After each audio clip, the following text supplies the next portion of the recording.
Welcome again to a new reading by M.J.Bardine. This is the story called The Harbour of Ghosts, where spectral ships haunt misty waters and whispers of the dead chill the soul. In this eerie tale by Bardine, the line between the living and the lost fades. Dare to set sail? Don't forget to like, subscribe, and join us for more journeys into the unknown. Now, without further ado, The Harbour of Ghosts by M.J.Bardine. A strange and curious weird tale of the sea and the ghosts of ships that have foundered. It always came to me just at the edge of twilight, that strange figure. Never was there spoken word, yet I knew there was a message for me could I but find the key. That was when I was very young and could not put into words the idea which so dimly presented itself. The figure never came to me except in the old attic of my grandfather's house, where I loved to go in the afternoons after school hours, there to dream over the many strange things he had brought with him from the fascinating countries he had voyaged to in his ship, the Golden Girl, the ship that had disappeared at that last fatal trip, the year in which I was born. I was never afraid, for it seemed to be a natural thing, and the figure, vague and gossamer, not unfriendly. These excursions into the attic lapsed during my term of apprenticeship in my father's shipbuilding yards. My family were all more or less seafaring. It was in the blood, and my father carried on the traditions of the family by building the more modern carriers of our flag in the merchant trade, and I was destined for the service.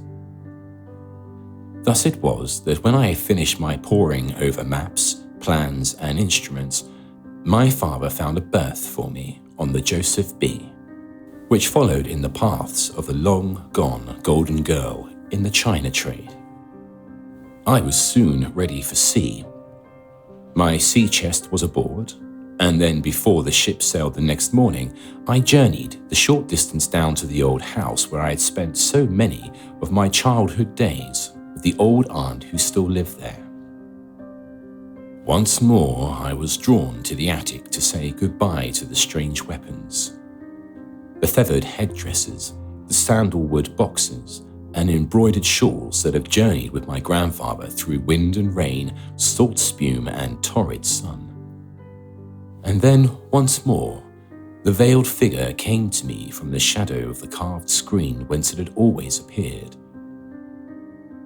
The eerie sensation of my youngster days came back to me as I felt its presence. The lips moved, and in the recesses of my brain echoed the whisper, "Go back, go back." What I was to go back from, I did not know. Now too late, I know. The figure faded and melted into the shadows as I pretended a bravery I did not feel. I left the attic telling myself it was all imagination built up from some remembrance of my childhood days. The Joseph B sailed next day with me at the rail.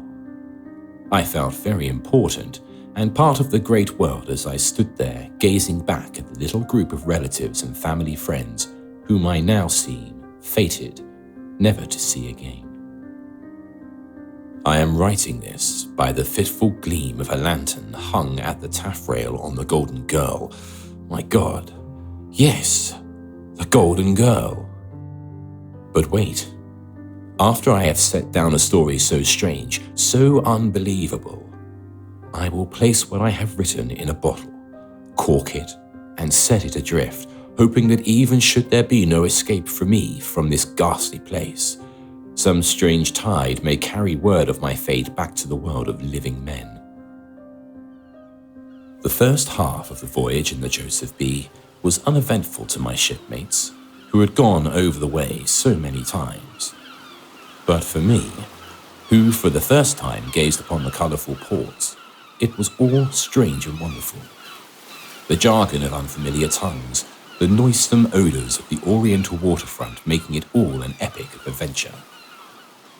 In Ceylon, we took on a load of teas and spices, silk and Chinese merchandise in Hong Kong, and so after loading, turned to the long journey home. Then, in the Straits, the glass started to fall. Ominous clouds gathered and the wind blew until it seemed we were caught in a maelstrom of fury.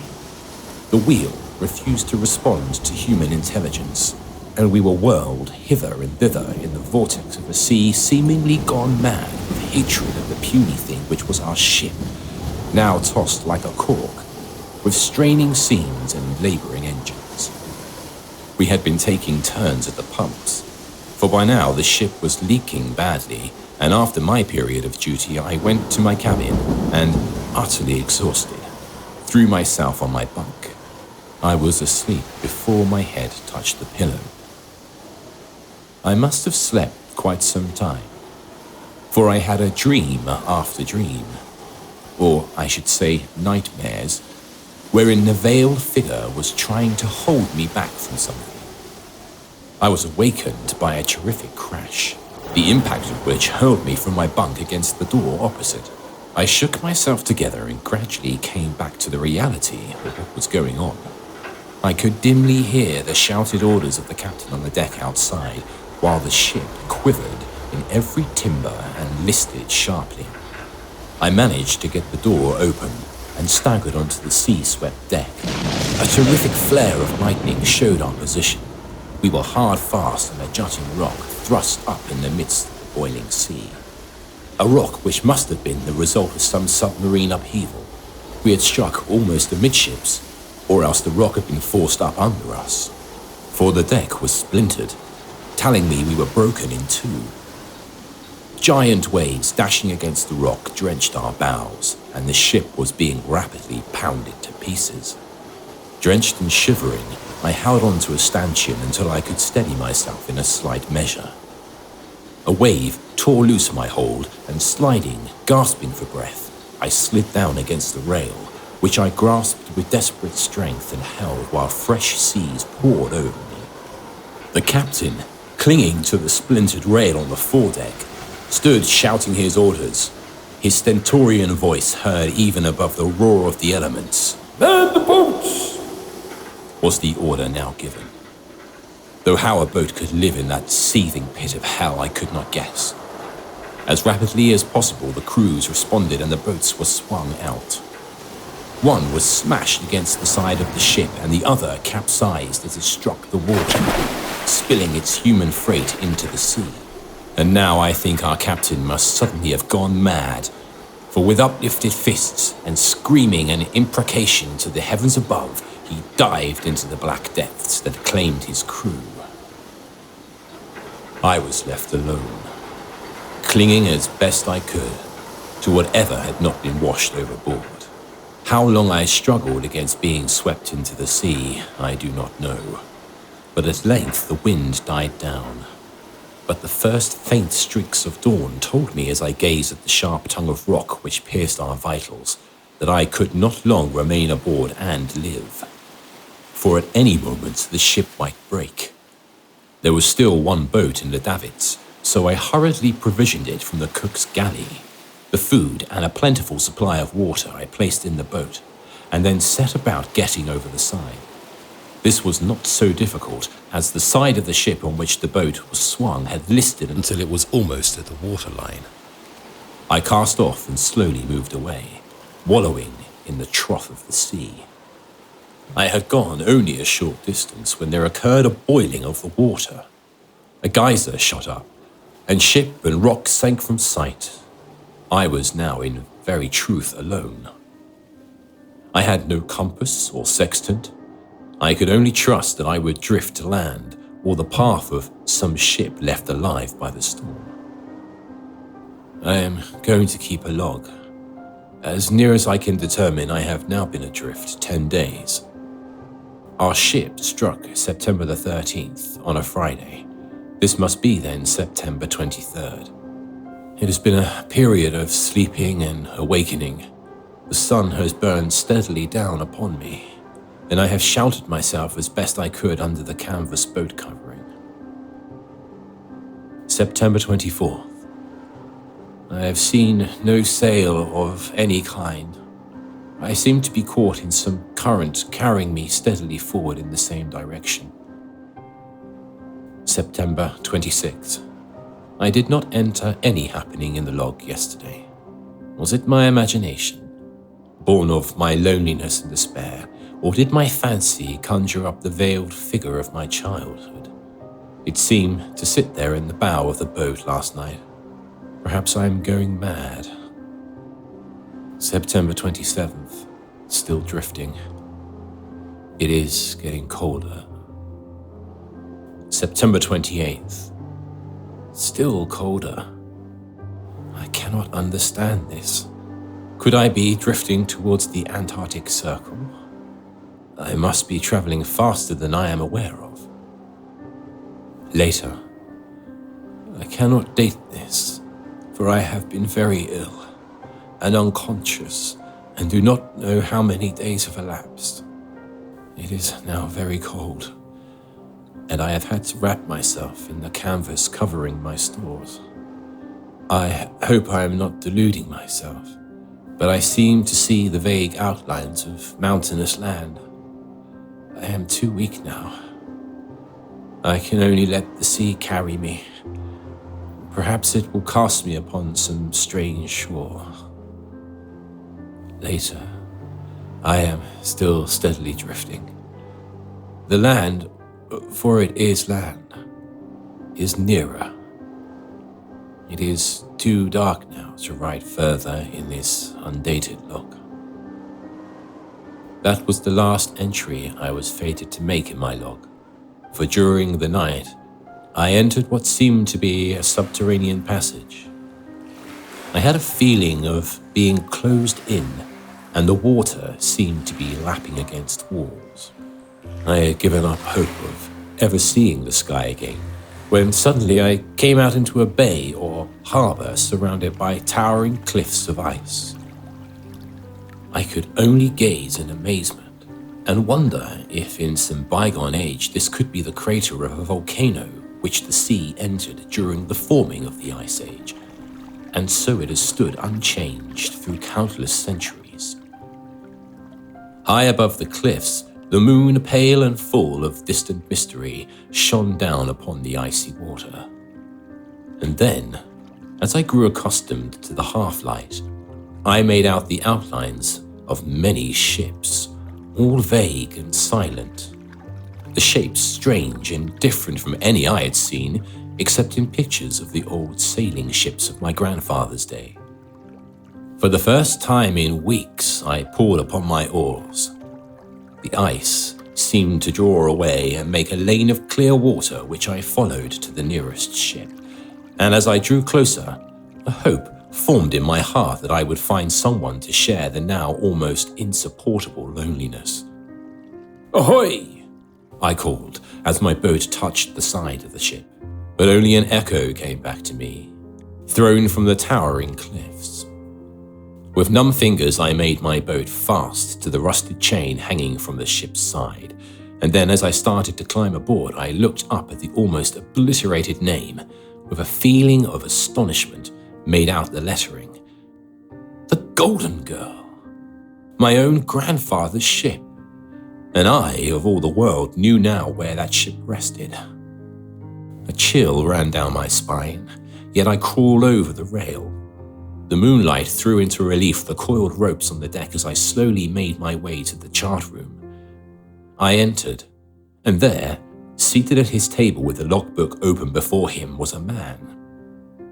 I spoke to him, but received no answer. I laid my hand upon his shoulder, but he did not move.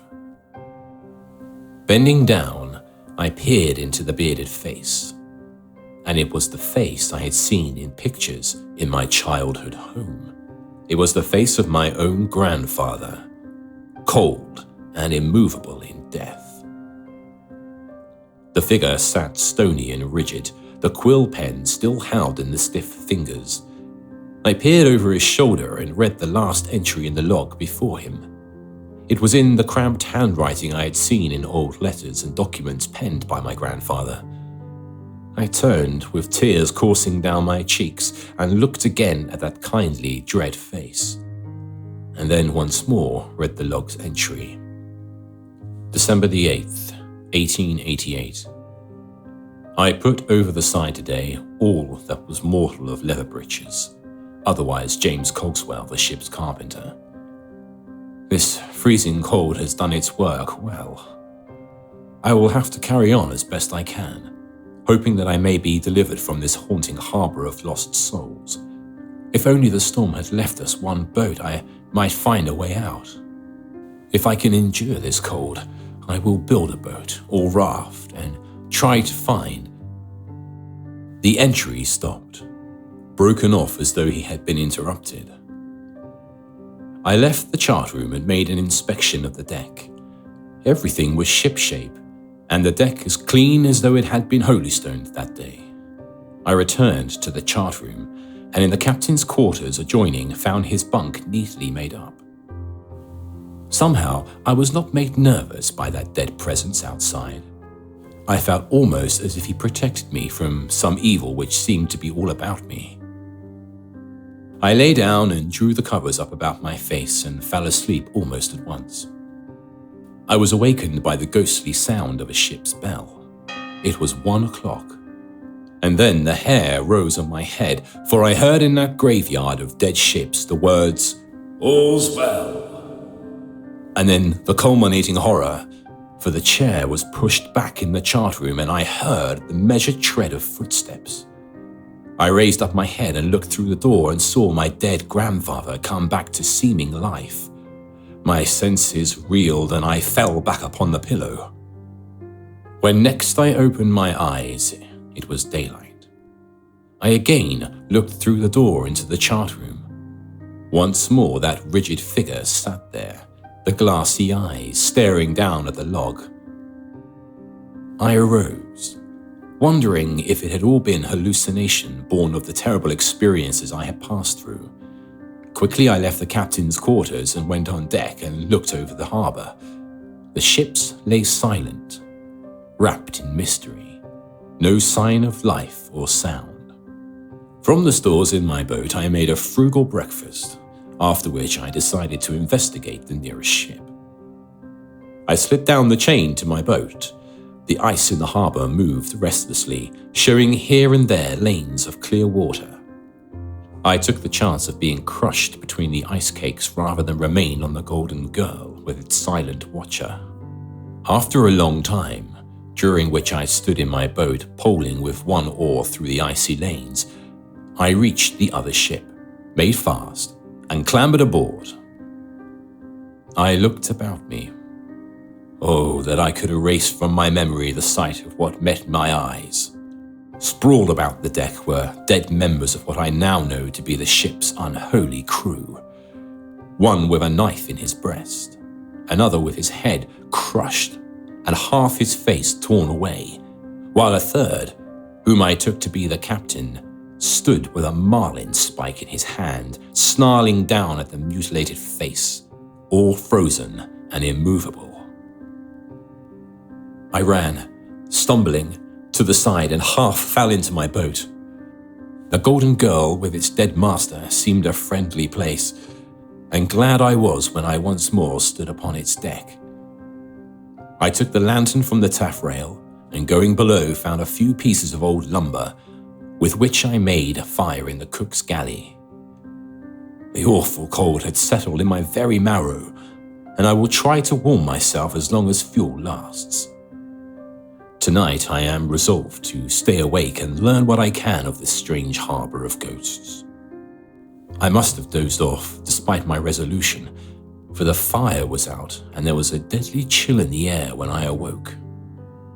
Just then the ship's bell sounded one, and "All's well" echoed over the harbour. I looked out, and lights flickered from the silent ships about me. I heard again the measured tread of footsteps from the chart room and watched the figure of my grandfather come out. He stood near me for a moment, looking across at the ship I had visited that day, and I heard the long dead lips mutter, "How long? Oh Lord, how long?" Then he moved to the rail, where he stood as though listening to the terrible oaths and bloodthirsty yells which came from the other strange ship. Frozen with horror, I too looked as lurid flames sprang up and revealed the fighting on that deck. All night long I watched the awful scenes repeated over and over until they died with the coming of dawn, as I have watched every night since, until now, when I feel that I too am doomed to become one of this ghastly company in the harbor of dead ships. I have watched the dead man in the chart room.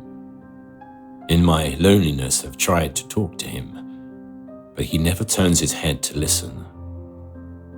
I watch him go to the rail, stooping for something which he casts over the rail, perhaps the phantom form of Leverbreeches, the ship's carpenter. Then that unholy ship whereon men go through the form of murder nightly. Oh, that I could not see the happenings there, but something impels me to look and listen. It is bitter cold, and I feel the chill reaching to my heart, and I have just enough life left to place what I have written in this bottle and cast it over the side, with the hope it will drift out of this ice-locked harbor and fare to the pathway of ships on the bosom of some sunny sea. After I have done this, I will go to the chart room and sit down by my dead grandfather and remain with him in his silent vigil, believing that when the chill which is nearing my heart reaches my brain, I too will become one of this ghostly company in this graveyard of lost ships. And when 1 o'clock comes, I also will rise and walk again.